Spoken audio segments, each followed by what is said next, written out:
नमस्कार, मैं जगभूषण शर्मा। आज हम डेमोक्रेसी पर बात करेंगे, लोकतंत्र पर बात करेंगे, क्योंकि लोकतंत्र जो है ये किस तरह से पूरे विश्व में देखें कि कमज़ोर हो रहा है।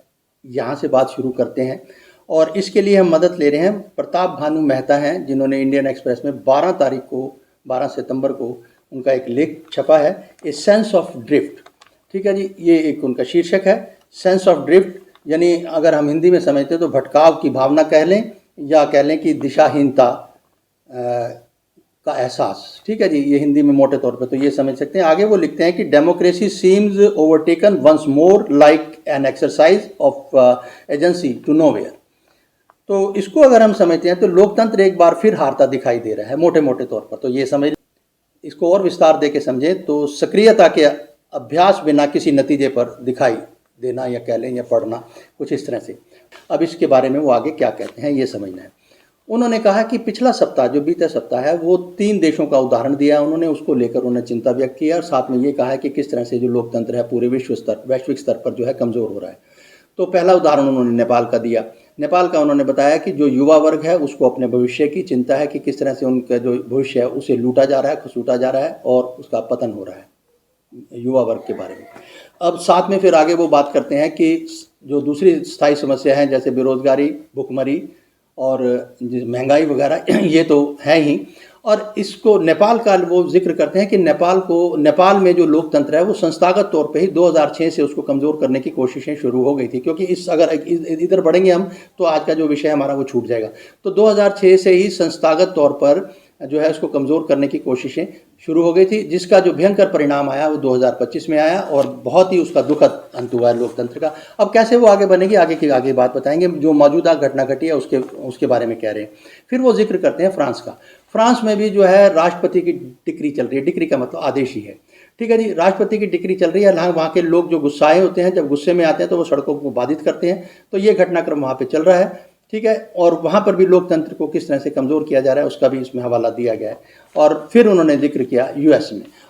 तो जब वो यूएसए का जिक्र करते हैं तो यूएसए के बारे में उन्होंने कहा है कि उसको समझना होगा कि उसकी जो आर्थिक नीति है वो किस रास्ते पे चल रही है। तो वहाँ एक आप देखते हैं कि एक मर्डर हुआ है चार्ली किर्क का, और वो भी एक्टिविस्ट भी हैं और राजनीति से भी वो जुड़े हुए थे। तो युवा मात्र 93 बॉर्न है, बहुत युवा का जो है व्यक्तित्व कह लें, उसका कत्ल हुआ। अब ये एक उन्होंने गहरा जो खतरा माना। राजनीतिक हिंसा को लेकर उन्होंने कहा कि भयंकर और गंभीर ये राजनीतिक हिंसा कही जा सकती है। तो ये 3 देशों का उन्होंने जिक्र करके कहा कि वैश्विक स्तर पर जो है लोकतंत्र कमज़ोर हो रहा है। अब जहाँ लोकतंत्र बहुत मजबूत है, अगर उसका भी वो जिक्र करते हैं तो वो कहते हैं इंग्लैंड और भारत के भी जो एक राजनीतिक क्षितिज है वहाँ पर लोकतंत्र पर तूफान जो है मंडरा रहा है। ठीक है, ये उन्होंने भारत के भी बारे में जिक्र किया। फिर वो कहते हैं कि ये ठीक है कि लोकतंत्र का एक साइकिल होता है 30-40 साल का, वो कहीं ना कहीं खुद को भी कमज़ोर करता है। यहाँ पर उन्होंने जॉन एडम्स का जिक्र किया है। जॉन एडम्स के बहुत एक विचारक रहे हैं, उसका आप पढ़ोगे तो पता चल जाएगा। तो उनका कथन है कि वो कहते हैं कि ये इस तरह का इसका साइकिल है, ये अपने आप में जो बहुत ज़्यादा लंबा जो है लोकतंत्र टिकता नहीं, ये उन्होंने उसका उल्लेख किया है।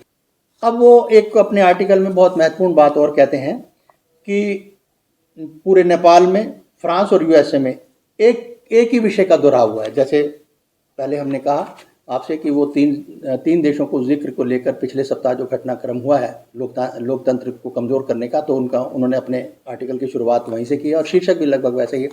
तो अब वो कहते हैं कि पूरे नेपाल, फ्रांस और यूएस में जिस तरह का जो एक घटनाक्रम हुआ वो एक दोहराव है। ठीक है, अब यानी जो युवा पीढ़ी है अपने भविष्य को लेकर लूटा पिटा मानती है।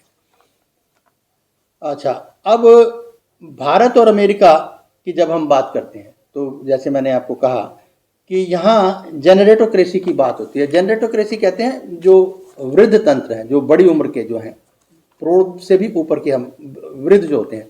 ठीक है जी, तो जेनरेटोक्रेसी अर्थात वृद्ध तंत्र को वर्णित किया गया है। ठीक है, और ये भी स्पष्ट है कि राजनीति को पीढ़ीगत तौर पर हम व्यवस्थित कर सकते हैं या किया जा सकता है। वो ठीक है, जहाँ एक तरफ जो आपने जेन जेड का जिक्र सुना नेपाल को लेकर। तो यहाँ पे जनरेटोक्रेसी की वो बात कर रहे हैं कि भारत में जो है जिक्र करते हैं वो जो वृद्ध तंत्र है, यहाँ अभी जेन जेड की बात नहीं हो रही। अब सवाल ये है कि समझना ये होगा कि क्या पीढ़ीगत तौर पर हम जो है राजनीतिक व्यवस्था को व्यवस्थित बना सकते हैं, ये सवाल यहाँ पे कर रहे हैं। अब ये सारी बातें हमने आपसे कहा था कि लोकतंत्र या कहें या किसी भी विषय को कहें वो समझना इतना आसान नहीं होता, ठीक है। इसके ऊपर थोड़ा सा एक स्टडी भी चाहिए होती है। भले ही एक सीमा तक जो, या वो कह रहे हैं कि जो ये जो सारे इकट्ठे हो जाते हैं युवा पीढ़ी, अब इनका जो गुस्सा है वो इसको समझना है कि ये इसका इनके गुस्सा जो है वो एक हद तक एक सहमति तो व्यक्त करता है, ठीक है जी, कि एक जिसे कहते हैं कि भविष्य की चिंता इनको हो, सारे के भविष्य के लेके चिंता पर सारे गुस्सा आ जाए, ऐसा संभव नहीं है। लेकिन उनका जो गुस्सा है वो एक हद तक एक बात को प्रकट करता है, वो रिफ्लेक्ट करता है, यहाँ तक तो मानते हैं। लेकिन कुल जो युवा वर्ग है उसका गुस्सा अपने भविष्य के प्रति चिंतित हो, यहाँ पर वो थोड़ा सा अपने विचार भिन्न करते हैं। तो ये समझने वाली बात है। अच्छा, अब हम भारत की बात करते हैं। भारत के संविधान और लोकतंत्र को हमें बचाना है। ये कैसे बचाएं जब तक हम समझते नहीं, सिर्फ कही सुनी बातों पे। आप जिस तरह के आजकल तो कल्चर ये चल पड़ा है कि जो थंबनेल कल्चर का, कि भाषा और शब्द ऐसे दे दो कि जो पाठक है या जो दर्शक है वो आकर्षित होता है, तो वो उसको पढ़ता है। थंबनेल का एक कल्चर है, खैर वो अलग बात है जो ये हम सोशल मीडिया में या जो यूट्यूबर्स को हम देख रहे हैं। तो अब हमारा जो एक जो स्ट्रेस रहता है, जो असर्शन रहती है, वो विषय को समझने की होती है कि आप विषय को समझें। और बड़े बड़े पंडित जो आते हैं, क्या विद्वान आके ये घोषित कर देते हैं कि ये होगा, ऐसा संभावनाएं हो रही हैं, ये व्यक्त किया जा रहा है, ये किया जा रहा है, वो किया। खैर उनका अपना एक नज़रिया है, आउटलुक है। और इस तरह की भविष्यवाणियाँ जो है वो कम से कम मेरे नज़दीक ये है कि सामने वाले को सचेत कर देती हैं कि ये कहना क्या चाह रहे हैं।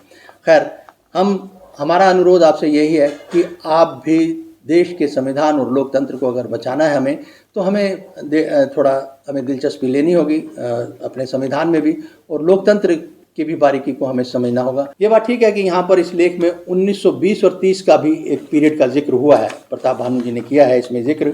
वो बताते हैं कि ये जो 20-30 का पीरियड था, ये पूरे विश्व में लोकतंत्र को तबाह करने का, बर्बाद करने का एक पीरियड था। अब वो ये 1920 और 30 के पीरियड को हम समझ लेते हैं। 1920-22 में ही जो इटली में बेनिटो मुसोलिनी ने फांसीवाद को जन्म दिया था। अब बेनिटो मुसोलिनी के सिद्धांत को आप समझ लीजिए। बेनिटो मुसोलिनी कहता क्या है? बेनिटो मुसोलिनी कहता ये है कि एक छड़ को तो कोई भी काट देगा, तोड़ देगा। यानी हम कहते हैं ना, लकड़ियों का गट्ठर बनाओ, एक लकड़ी को तो कोई भी तोड़ दे। तो वो लोहे की छड़ के उन्होंने उदाहरण दिया था कि लोहे की छड़ का एक बंडल बनाओ। अब बिल्कुल ठीक बात है कि ठीक है जी, संगठित रहोगे तो कहीं ना कहीं बाहर के प्रहार से बच सकते हो, ये बात ठीक है। अब सवाल ये है कि साथ में आगे आगे क्या कहा उन्होंने अपने फांसीवाद में। फांसीवाद किसे कहते हैं? फांसीवाद भी एक कहते हैं कि जैसे झुंड होता है, गुट होता है, इसी को ही फांसी कहते हैं। फांसी वर्ड है वो, इसी को ही कहते हैं, लैटिन वर्ड है अगर मैं गलत नहीं हूँ तो। खैर ये आगे भी चर्चा कर सकते हैं। लेकिन मुसोलिनी आगे क्या कहते हैं? मुसोलिनी आगे ये कहते हैं कि एक नेता, एक पार्टी, एक आदेश। वो विपक्ष नहीं चाहता, वो किसी तरह के आदेश का खंडन नहीं चाहता। वो जो कुछ चाहता है वो अपने इर्द गिर्द एक पार्टी, एक नेता, एक आदेश। विपक्ष नहीं होना चाहिए, प्रेस नहीं होना चाहिए, किसी तरह का कोई विद्रोह या किसी तरह का कोई बर्दाश्त नहीं है। तो ये है फांसीवाद की एक बुनियादी सोच। फिर आगे भी हम चर्चा करेंगे क्योंकि ये विषय बहुत विस्तृत है, तो फांसीवाद पे आगे बात करेंगे। 1920 में जन्म दिया मुसोलिनी ने फांसीवाद को। 30-33 में फॉलो किया किसने? हिटलर ने। उसने नाजी का, जैसे आप जानते हैं, क्योंकि हम विषय से थोड़ा सा हट के नहीं जाना चाहते, मोटे तौर पे आपको समझा दिया। 1930 और 20 और 30 के बीच का पीरियड वो यही कहता है। अब हो सकता है 4, 5, 7, 10 साल आगे पीछे भी हों, वो अलग पहलू है। तो ये समझ लीजिए कि ये इसने बर्बाद किया किसको? लोकतंत्र को। और अब भी जिस तरह की जो सोच है, साथ में वो ये भी बयान करते हैं कि जो तानाशाही एक शासन प्रणाली है, इसका भी संकट अपनी तरह का है। इसमें भी संकट बहुत है। अगर तानाशाही के संकट ना होते तो तानाशाही हमेशा के लिए अमर हो जाती, ऐसा भी नहीं हुआ। तो कुल मिला के भारत को जब हम बात करते हैं तो भारत में कुल मिला के जो सूट करता है भारत को, वो करता है लोकतंत्र। उसमें वही कहता है कि ये बहुत बड़ा देश है और इसमें जो हमारी जिसे कहते हैं जो भिन्नता है वो अलग अलग है और इस भिन्नता में ही एकता है। हमें लोकतंत्र बचाना है, देश का संविधान बचाना है और इसके लिए सामूहिक प्रयास करना। जैसे नेपाल का उन्होंने जिक्र किया कि 2006 से सामूहिक प्रयासों के दम पर लोकतंत्र को तोड़ा गया। तो हमारी जो आरज़ू है, हमारी जो एक तमन्ना है, आपसे अनुरोध है और गुजारिश है, इल्तिजा है, वो ये है कि आप सामूहिक तौर पर ही इस लोकतंत्र और संविधान को समझें, इसे बचाएं, क्योंकि भारत जैसे विशाल देश में कोई अन्य शासक प्रणाली या शासन प्रणाली लंबे अरसे तक चल नहीं सकती। और एक बार अपने आज के जो मौजूदा जो एक रिदम है या पटरी से अगर देश उतरता है, राजनीतिक पटरी से उतरता है, तो इसको संभालना बड़ा मुश्किल हो जाएगा। तो ये समझने की बात है। तो आज हमने लोकतंत्र पे जो आपसे जानकारी साझा की, इस वीडियो में इतना ही। फिर मिलेंगे। नमस्कार।